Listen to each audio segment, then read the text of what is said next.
Hello, everybody, and welcome to this edition of Nuclear Heat. It is Thursday, February 25th, 2016. And of course, I am Vince Russo. You can also find me at vincerussobrand.com, where we do video podcasting 6 days a week, every day but Sunday. Sunday is my day of rest.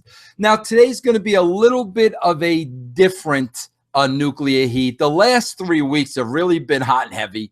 I've gone into rants. I've gotten myself in trouble. My blood pressure has gone up. So this week, I'm going to kind of take a step back in a more relaxed environment. The topic today is going to be about WrestleMania then and now. And I'm going to talk about some past experiences, key past experiences at WrestleManias I worked on. And also I'm going to talk about WrestleMania upcoming this year, my thoughts on it and where I think it's heading. But I first want to start at my very first hands-on experience with WrestleMania as an employee of the WWF at the time was WrestleMania 10. And if you remember, that was at Madison Square Garden. It was a pretty big deal, the 10th anniversary of WrestleMania. So, being in my backyard in New York City, Madison Square Garden, it was a very special occasion for me.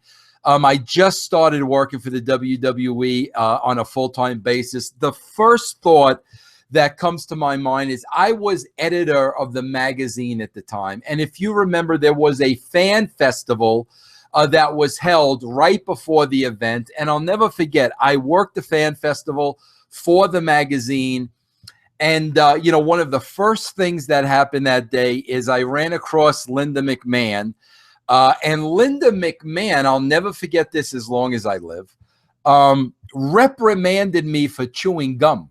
Linda McMahon asked me to lose my gum because I was chewing gum. I'll never forget that. I mean, WrestleMania 10, so that was 22 years ago. So that means I was 33 years old, and I got reprimanded for chewing gum at the Fan Fest. I'll never forget that. I'll never forget my son, VJ, at the time, who was 3 years old. I still have a picture of him with Dink the Clown. Remember, Dink was the shorter one. VJ was just a hair taller than Dink at 3 years old. VJ's 25 years old now. That's why I remember that. I remember I was in charge of babysitting Davey Boy Smith's kids. Davey Jr., who's a wrestler now, Davey Smith Jr., who wrestles now, phenomenal, and Georgia, who's all grown up now. I babysat them at WrestleMania 10 Fan Fest. I'll never forget about that. Here's some things I remember about that day. And, a lot of people say to me, Vince, how much of an influence do you think the wrestling internet community, the dirt sheets, et cetera, has on the wrestling business? Well, they've had they've got a huge influence, and they've had a huge influence going all the way back to WrestleMania 10, and I'll tell you exactly why. There used to be a wrestling column I believe it was the Post. Yes, it was the New York Post. Every Friday, and it was called the Slammer. And the Slammer was a guy that wrote for the New York Post by the name of Hank Wenneke. Now, Hank Wenneke knew nothing about professional wrestling. A good friend of mine, Black Jack Brown, was Wenneke's deep throat. And I'll never forget, the Friday before WrestleMania, in the Slammer column, they had the finish of the main event at WrestleMania. And I remember getting to WrestleMania, and I remember, they knew about it. Pat Patterson, who was the agent at the time, knew about it. Vince McMahon knew about it. And they changed the finish of that match due to that article in the New York Post.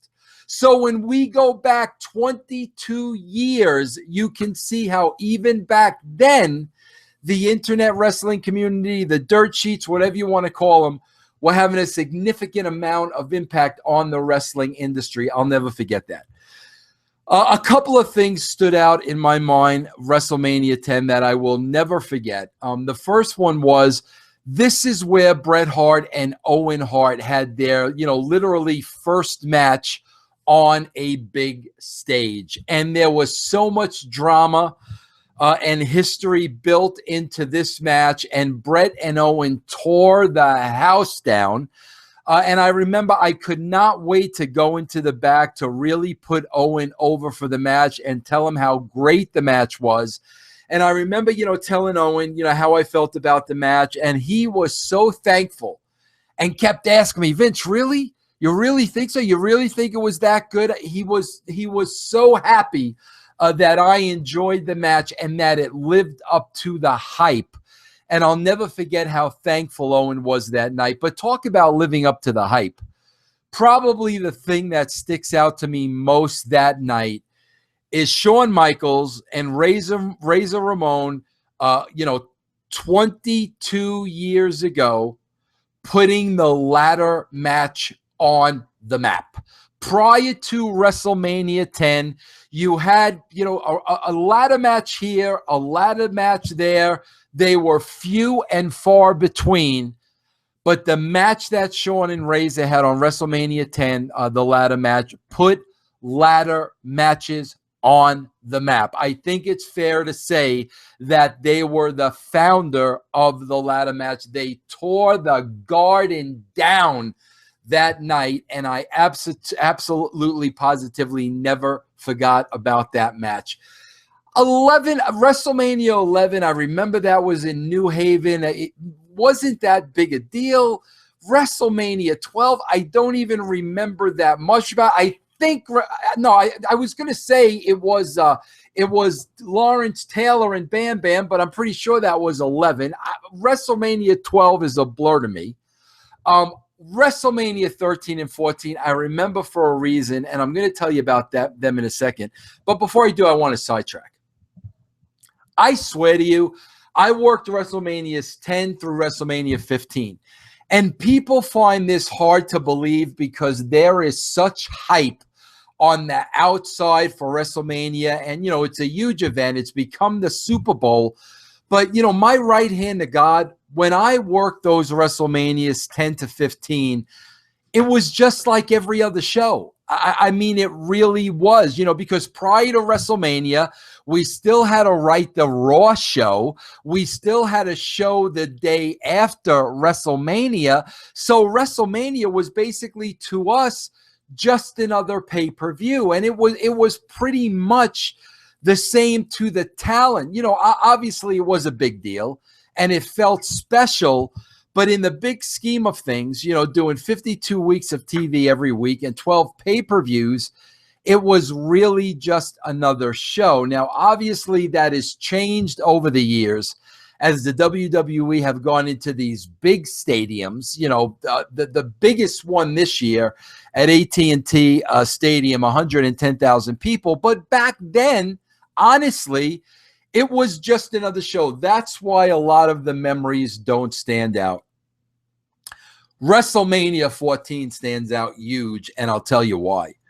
Vince McMahon and Shawn Michaels hated each other at that point in time. And I'll give you a little background into it. And again, this is my opinion, and being smack in the thick of things, this was my assessment. I had a conversation with Shawn back in November, and I basically told him this was my assessment of it. But while Shawn Michaels was the champion pre-Attitude Era. And you have to remember, that was not exactly a thunderous time for the WWE. As a matter of fact, it was really a low point. Keep in mind, we're talking about Shawn was the champion. I remember, Vader came in to be an opponent. Sid was an opponent. But, the WWE was really struggling at the time. But I will tell you firsthand, Shawn Michaels was carrying the company on his back. as the champion, whatever the company asked of Shawn Michaels to do, Shawn Michaels did it with a smile on his face. As much as the company was struggling, in my opinion, it had absolutely nothing to do with Shawn Michaels. So Shawn, quite frankly, was working his butt off as the WWF champion. All of a sudden, Austin started becoming hot. And it was obvious to everybody Austin was the next guy. And I'm going to say this, and I've said it before. Vince McMahon has a way of kicking people to the curb once he's made his money with them and once he's done with them. And in my opinion, when Vince McMahon saw the money in Stone Cold Steve Austin, he kind of started giving Shawn the cold shoulder, kind of started kicking Shawn to the curb a little bit. Maybe Shawn didn't have quite the time with Vince McMahon he used to. This was my assessment of the situation. This did not rub Shawn very, very well. And at the time, Shawn was dealing with back injuries. And I remember it had gotten so bad between Shawn Michaels and Vince McMahon. And please keep in mind, Shawn was a different person at that time. He'd be the first one to tell you. But it had gotten so bad between the two at that time that they weren't speaking to each other at all. I was the go-between. So Shawn would tell me what he wanted to say to Vince. I would go to Vince and say, Shawn said, and Vince would say, you tell Shawn this. And I remember that so vividly because I remember once Shawn was really irate and really upset. And he said to me, you know, Vince, you go tell effing Vince McMahon if he wants my effing WWF world title, then he can come to my effing house in San Antonio and take it off my effing mantle himself. I'll never forget that. So it was really ugly between the two. I was right smack in the middle of it. Listen, a lot of people did not know what Shawn was going to do the night of WrestleMania 14, but through and through, Shawn Michaels was a pro. He always was a pro. He was not going to screw Steve, you know, one of his, fellow workers. He went out there. He gave the match of his life at WrestleMania 14. He put Steve over in the middle. I'll never forget after the match, he went in the back, was laid out because of his back in withering pain. His parents were there, but, you know, and then the next night, Shawn was gone. But Shawn lived up to being the man that he was and the professional he was, but getting there, it was difficult. I remember WrestleMania 15, because Shawn Michaels as well was in the middle of that one. We had written the show. We knew the direction we were going in, and the direction was a three-way between Austin, Rock, and Mick Foley for the WWE title. I remember, I knew how excited Mick Foley was going to be headlining WrestleMania. As a kid growing up on Long Island, I knew what this meant to Mick. I was very tight with Mick. And quite frankly, I was going to be the first one to tell him, Mick, you're going to be in the main event at WrestleMania 15. And I remember going up to Mick and telling him, and basically Mick had tears in his eyes. I cannot tell you what being the headline at WrestleMania meant to Mick Foley. And it brought me great joy to tell him that. Well, as we started the build to WrestleMania, I think we were at the Nassau Coliseum. I don't know why I'm thinking Nassau. I could be wrong. But Shawn Michaels showed up at that Raw.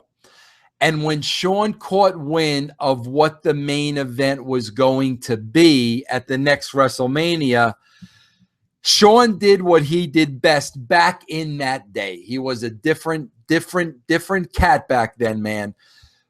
But he got in Austin's ear. and he started telling Steve how WrestleMania should be Steve and The Rock, and Mick should not be a part of this. And Shawn convinced Austin of this enough to go plead the case to Vince McMahon.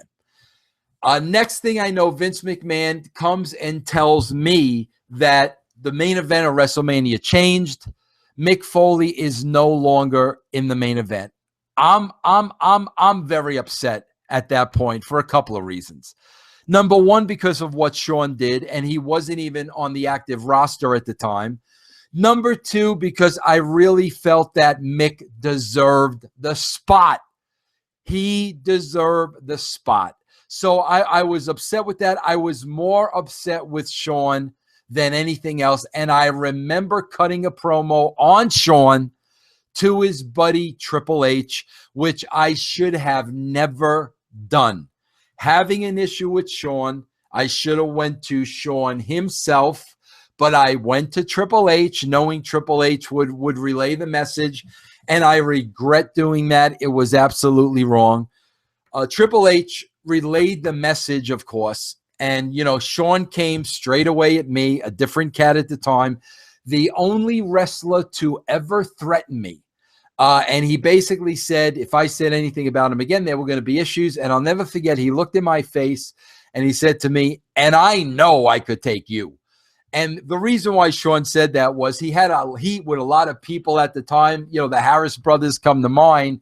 So when he said, I know I could take you, it was like, you know what? There are a lot of people around here that might be able to kick my ass, but you're not one of them. And Shawn was right. Shawn would have wiped the floor with me. But I'll never forget that incident. But here was the hardest part. I had to go to Mick and tell him. I was the one. I was like, I told him he was going to be in the main event. Now that he's not in the main event, it's going to be my responsibility to go and tell him. So I had to tell Mick he was no longer wrestling in the main event. That was one of the hardest things I ever had to do in the business. So those are my memories, especially WrestleMania 10, WrestleMania 14, WrestleMania 15. Let's look ahead now to this year's WrestleMania, WrestleMania 32. I said this all along. Go back and check out the nuclear heats. I said all along, with all the injuries that the WWE have right now with Cena, and Rollins and Orton, all the people that are hurt, I made the statement, whatever they have to do, the WWE is going to pull jackrabbits out their rear end to put out a good card, a card people are going to want to see, and to put on a good show. They're going to pull rabbits out their ass, basically, is what I said. Well, I'll be honest with you. I did not expect the Shane McMahon rabbit. That I did not expect. Kudos to them. I don't think there's anything bigger that they could have done. I don't think Austin would have been bigger. We see Austin on his podcast every week. I don't think Shawn wrestling in Texas would have been bigger. The fact of the matter is Shane McMahon has been out of the public eye for 5-6 years. That was huge. Kudos to them. Listen, last year, the WWE put on a very, very, very creative WrestleMania. It seems with the WWE, when the chips are down, when they have to deliver, that's where they find their creativity. And that's where my frustration comes, because as a writer, why can't you find your creativity every week? Why is it only there when you need it at WrestleMania? Pull it out of your backside every single week. That's my beef. But the fact of the matter is they always deliver when it comes WrestleMania time, and there was no reason to believe that they weren't going to deliver for WrestleMania 32. With that being said, I've said all along, I believe that they're going to sell out AT&T Park. I believe that they're going to sell 110 tickets regardless of what the card is, because the card is secondary now when it comes to WrestleMania. They've created a spectacle. They've created a happening. They've developed WrestleMania into something as big as the Super Bowl. Listen, this is the God honest truth. From WrestleMania 15 up until 2 years ago, I had not watched a WrestleMania. I was working for TNA. I was busy working for TNA. I was not watching the WWE. I did not watch a WrestleMania. Last year, I had to work a convention, in San Jose at WrestleMania weekend, and I was shocked at the amazing job that the WWE had done in that town. Between the advertising, the marketing, the promotion, everybody knew WrestleMania was there and WrestleMania was happening. Everybody from around the world. It blew me away, the promotion they did with WrestleMania. It wasn't like that when I was there. I could tell you right now. So when I saw that, I was so impressed. You know, they filled out the stadium that night. And after seeing that, there's no question in my mind that they'll fill out the stadium again. Listen, WWE has made WrestleMania a big part of their yearly fiscal year. It is huge. They're depending on a lot of money for that one day of the year, and that's a huge part of their budget for the entire year. And they deliver. They delivered last year. I'm sure they'll deliver again. So I think WrestleMania will be a sellout. I think it will be a good card. I think it will be a great show. I've never doubted that for a minute. But again, my complaint has been bleed that over. Continue to do that on TV every single week. You'll build that mass audience back up. So that's it for now. I hope you enjoyed some of my past stories concerning WrestleMania, and I hope you enjoyed looking ahead to this year's WrestleMania. You know, a lot of people keep talking about, oh, they're going to pull Shane out of the match and they're going to put Cena in the match, whatever the case may be. Here's my thoughts on that. First of all, why can't we just kind of sit back and see it develop, see the story develop? Why do we right away have to know the end game? Oh, it's not going to be Taker and Shane. It's going to be Taker and Cena. Why do we have to know that? As fans, why can't we sit back, see how this thing plays out? Now, quite frankly, in my opinion, I don't think it would be good business for the WWE to promote a Shane McMahon versus Undertaker match only to pull Shane out of the match and put somebody else in its place, whether it's Cena or whoever. I don't think that would be good business. I think a Shane McMahon versus an Undertaker match is a huge match. It's a huge angle. It's a huge storyline. Now, I don't know how that match will look today. I mean, in their prime, you know, you could, before the match even started, this was a 5-star match. I mean, there's no question about that. But neither man is in their prime now. Now, if Shane is going to wrestle, you know he's going to train. You know he's going to get back in the ring. You know he's going to work with Taker. You know he's going to work his butt off. You know, a McMahon is not going to go out there and fall flat. You know that's not going to happen. So I'll be honest, I don't see them, switching and baiting. I don't see that happening. I think if they promoted this match, they've wet people's whistle with this match. And I think we're going to see this match. I could be wrong.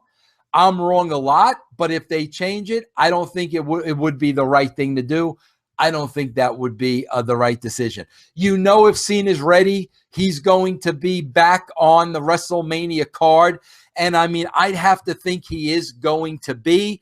I don't know. Is he an enforcer in this match? Is he in a different match? Who knows?